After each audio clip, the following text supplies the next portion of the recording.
split screen where you can fucking Call of Duty on Call of Duty on this eye. One eye is shooting a motherfucker, the other one's fucking. Like you're doing too much, bro. Dude, no. The first clip I saw of Oculus Rift with this guy, he said, testing out my new Oculus Rift, and it shows him, and it shows a split screen of what he's seeing, and it's this like anime girl who's wearing like nothing but like this. And you just see him do this, his real hands, and you see fake hands in the other one, just doing this. That's every dude's dream to just like, not every dude, but just those weirdos to fuck like the anime enthusiasts, to fuck like Sailor Moon or some shit like that. Like it's all their dreams to like just be tuxedo mask and really just lay into it. Oh, you just went deep. Seriously, you know you watched the first couple episodes. I watched everything, bro. Like as a comedian, as soon as I became a comedian, I just absorbed everything. I'm like fucking Lex Luthor when he fucking went to fucking. We went to some part of deep space where he just absorbed all information. I was dying. Oh man, but just hella nerdy. We've been talking about this like, cause it's coming to the forefront. You know what I'm saying? I mean, cell phones were 10 years ago. Yeah, it was the brick iPhone, right? The brick. Yeah, that changed the world. Exactly. And now we got shit that you can like. All right, so they got that fucking watch. Yeah, they got the watch. Like you fucking make you feel like a Power Ranger. Set your heartbeat to someone. What the fuck was your heartbeat? Like, dude, no, what freaks me out is that Find My Friend shit. Like where people. I keep trying to get you. I know. I'm never gonna let you do it. Let me do it. I mean, it's like. I mean, why would you do that? I wouldn't even. I would. It's good for like for a relationship. For me, like. What you're trying to explain this? For me, I'm married. Okay, so for me, it's like, when I'm cooking dinner or something, it's good to get an ETA on when it should be done. You know what I'm saying? Wife gets there? Yeah. Also, check to see if your wife ain't doing it. So you use it to surprise your wife? I have. I have. She's like, that's great. Well, it's like, say I'm on set or something, I can't talk or something. She'll check it to just see what part of town I'm in or something. Like that seems like a lot of insecurity issues for some folks. Not you, but just like for some folks, because you know there's a lot of people. I can see what you're saying, but like it's like sometimes for like safety shit. Like the other day I was in like deep hood ass Van Nuys, and it was getting close to night. And she was like, "Yo, what the fuck she was like, "What the fuck you still doing over there?" You know, like you're like, "I'm on my way." Yeah, like I'm trying to get the hell out. Like I'm not trying to be in deep ass Van Nuys at night. Like this don't work in Van Nuys at night. I'm sorry. Armenians will get you. Yeah, man. That's the old gangs. They don't. They'll get you too. My mom has me on that. She's doing the Find My Friend. She requested and I didn't at first. Oh, what's up, Gene? Because I'm just like, Mom, you don't need to know this. But then she like texted me. She was like, you haven't accepted my Find My Friends. I'm like, well, you know, I just don't know how it's gonna deal with my battery, you know, my phone. Yeah, well, I'm not trying to. It's like whatever. And then she accepted. Unacceptable. Like a couple of years. It'll make me feel better knowing where you are and all this stuff. And so I'm just like, whatever. You know what it's good for though? What is it? These parents that have kids that give their kids phones. Yeah, that's good. A lot of dads would appreciate that. Yeah. You know, for their daughters. The sons, they don't really care. Yeah, fuck. You know what I'm saying? But the daughters, you know what I mean? She's over somewhere. She's getting boned somewhere. She got. I know. She She's getting it somewhere. Hopefully not from her substitute teacher. That's no, that's not good. Damn. You know, every girl, every girl has like a teacher. I wanted to bone my teacher story, or you know, in college too. That's probably, especially in college. I think that's. They had a bunch of issues with that. At least halfway. Yeah. I think that's less with dudes though. You know what I'm saying? I think it's more with dudes. If you like when you're younger when you're in high school. Younger, I guess, but like in college when you're like. You're seeing all these you don't even play. In college, you really want to just do everybody, but more so the administration. Like the secretary, like you walk into like the admissions office and you see that one hot secretary that didn't graduate from college, but she works in there. You're like, she's trying to get her credit. She's in there doing college nighttime classes and probably raising her son. Fucking in the daytime when she got pregnant in her first year of college. Oh yeah. I told you about my 9th grade year, the girl who got caught fucking the theater teacher, right? Oh yeah, he was boning her life away. Oh yeah, all day. Like on the stage. Oh, on the stage. Yeah, in the classroom, on the stage, in the closet. Bro, they just happened. Was it on a prop bed that the props department made, and then they put it on stage? And I'm sure they figured that out too. Hey, you know who boned a lot of their followers? Who? The fucking remember the what was their name? The fucking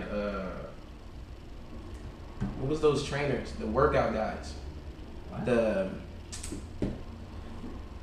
The guys who used to sell. No, the workout guys. They used to work out at the beach a lot. They do a lot of the muscle. No, they have like Herbalife guys. Oh, they used to fuck a lot of their. Really? Hell yeah! They take them to the beach, work them out, get their numbers. We're a workout group. And then they end up you're working them out. Yeah, they're working them all out. Like the Herbalife trainers, they used to smash all that stuff. No, that brings up an interesting topic. Have you ever hooked up with somebody who saw one of your shows? Oh yeah, it was one of the weirdest situations. First of all, I don't drink, so yeah. What I do is I order a cranberry. And I sit there like a fucking creep. You know what you can do too? You can hit a tonic water and tonic water and lime. People think it's vodka soda. Yeah, I just do the cranberry because I like how it tastes. Cranberry is nice. Weirdo. I like cranberry. Shit, we didn't even know too. I don't even drink, but hey, man, I'm babysitting the shit out of this Jeff. No, it's all good. Jeff is on point, I think. Yeah, Jeff is very relaxing, especially for the morning. So, we let him morning beers. Yeah, morning beers. So, basically, this chick, she takes me from the Ice House Comedy Club in Pasadena. Oh, they live right down the street. Most definitely, bro. Most definitely. And she takes me from there, drives me all the way to her place, which is in Northridge, and you know that's pretty far. Yeah. You gotta get on the freeway and shit. Northridge. Yeah. So she has a place in Northridge. Then next thing you know, I don't know what happened, but she gives me some of her drink, and I fall asleep off that. You know. Oh, hold on. Did she roofie you? No, she didn't roofie me. I don't think, because I woke up in like an hour. Maybe I was tired or something. You know, you put a lot of hours, and when you're a comedian, you do like sometimes you do multiple sets in the night, and you just stay up for no reason. Mm-hmm. So basically, I just fell asleep on her couch, but I had my pants down. I just had the drawers, and I had my shirt and the hoodie off, and my phone was laying next to me. But I specifically remember my phone being in my pocket, and I guess she went through it and saw some stuff. But then I don't even know why she would even get mad at that. You just took me from you're not my girl. You just took me from the Ice House Pasadena, and hold it. So you woke up. I woke up almost naked. Damn near, and then she was mad. What? And was like, I gotta get up in the morning. She woke me up and she was like, I gotta get up in the morning, so you gotta go home. I'm like, I don't live over here. You gotta drive me home. You talking to me on some go home Roger type shit, and I don't stay around the corner. Yeah. I just live in LA. Like, you gonna have to drop me off in the hood or something, man. So, yeah, that's weird. Yeah, that was a weird situation. That was one of my weirdest stories. Other times I just get numbers and then hang out and just you do the Netflix and chill mode situation where you yawn and the next thing you know you're having sex. You yawn, you stretch, and you have sex. Nice. During the downtime of a movie. Not even just the middle part. You stay for the end. The setup and the end. But anyway, what else do we want to talk about? We want to talk about have you ever bombed at a show? Oh, of course. Where's what's Well, yeah. Where? We don't hear about the bombs, like but how early in your career? Or he's saying the second time started bombing, right? After the. So you were in a high. So explain where you at mentally. Okay, before you went on stage, and then where you at after? Because I've always wondered about that. Oh, when bombing? Yeah. Do you know midpoint? Like, oh fuck, this is terrible. Okay, so you feel it. You really feel it. I mean, really, you. It's like okay, it's like talking to a woman, right? Okay. And the conversation starts out cool, and then you miss a couple of steps, and then you go straight for like, so yeah, I'm trying to bed you, what's up? And then and then you see her just like you losing her and all the shit that you're describing that you want to do to her, and you skip the whole concept of getting to know her and pretending like you want to know who she is, and not just go after the gusto, which is, you know, in between her legs. So for sure. when the audience see that you skipped a few steps and you're just immediately going for like whatever cutthroat and just talking shit about them and just doing different things out of order, not really finessing the situation and taking your time and really evaluating and treating the situation organically, then they turn on you. Oh shit. So it takes a minute, but you end up learning how to navigate through a set. Because I've had sets where it started out bad and then I pulled them back in and it ended well on a high level. Nice. Yeah, that's proper. But have you ever started off like really, really good, and then like there's just one thing, and then it drops? Keeps spiraling. Recently, I had my earlier this year. Well, we should end early this year, but I had my TV. I had a TV appearance. All right. And it was doing a taping, and it was in front of some very important people. Can we talk about what it is? It's for a show for a cable network. Okay, cool. But I ain't gonna, cause I don't know how, you know. We'll get back to it. Yeah. So basically, it was for a show for a cable network, and they wanted some stand up. So I did some stand up, and everything was going well. And when you're doing a studio taping, you're supposed to perform for the camera. Right? Yeah. But you're supposed to perform for the camera, but you do slight interactions with the audience just to keep it somewhat organic. So you gotta balance it. Yeah, you have to balance it. So but your main target is the camera. Okay. You know what I mean? Because they want that TV footage. Yeah. And so everything's going well. And right before I had my set planned out, and right before they gave me a list of words I couldn't say, things I couldn't do, and I had to navigate my set around that. And then I wasn't used to taping, and I was used to just speaking organically, so I had to, you know what I mean? I just midpoint through my set, I tripped and fallied a little bit, and then started feeling uncomfortable.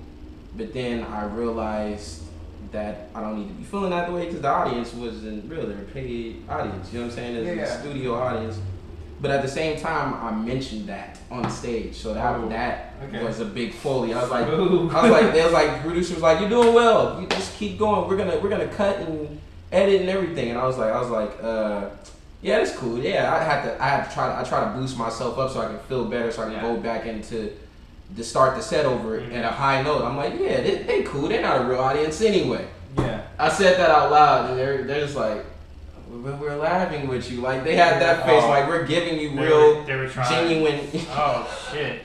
So you called them. We like your material. Why would you do that to us? Like, insult you're us. all fake. Fuck. You're fake anyway. Fuck them. It's not about you. It's about me. Yeah, fuck these guys. But anyway, you want to run that back? We're gonna get this fucking PA up here to wipe my fucking face. We're going from one, guys. We're going from one. Take two. Go ahead and wipe Bob's face, please. Go ahead and. And that's what they did do that to them. Like, they sent the PA up there. She patted my face. And it's weird. I bet it's weird though, because like that's in a set. You have all your momentum going. You're doing your jokes, and it kind of leads into one thing and another, but then you had to stop in the middle of it. I bet that felt weird. That did, because what they do is they want you, if you mess up on something, they want you to run over the joke and repeat it in the fashion which you would have said it the first time, and then the audience reacts to the joke as if they're hearing it for the first time, and then they edit that. Exactly. Yeah. I don't know if they do that on Conan. I don't think they do it on Conan or any of the late night shows.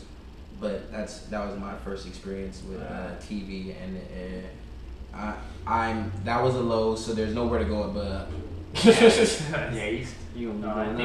on stuff like Conan or whatever, it's more of a Conan, particular section's probably like a one to three take type of thing. Yeah, and Conan's more loose. You can say bitch, you can be all kinds of things. And he'll say stuff in between your takes too, to like try to, win back the audience for you, because they're psyched to see. They go to those things for Conan, Of course. Yeah. So, but I don't know, man.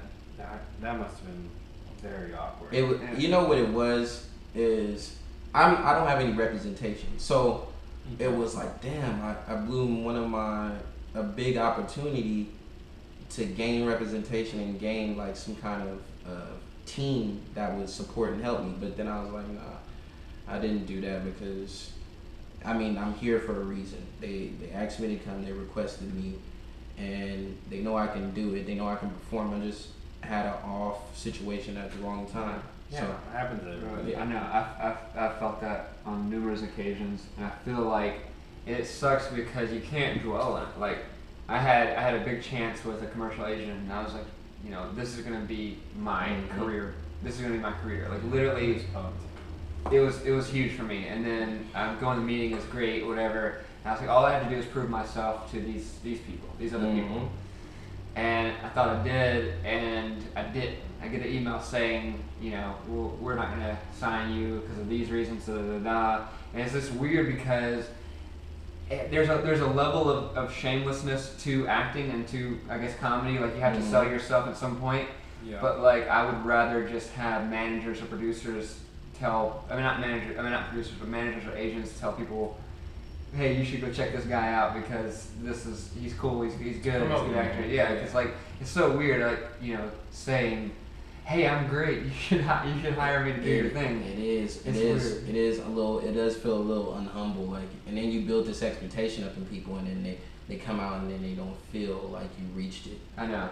It's like or like making a movie or doing, you know, anything, like making a movie, acting in something, like, hey, I was in this thing, you should really see it, and then you watch it with other people and you can feel them like not enjoying it. It's just like, ugh. And you gotta fucking every play-by-play you're like trying to, this happened because of this, and this is. But isn't that funny because of this situation? Like, yeah, it's like it's weird, but like I've definitely felt that bond before. Like I think comedy, theater, and improv all share some things, but they're all completely different. Like what we were talking about earlier is in improv you really depend on other people because you can't have an improv scene without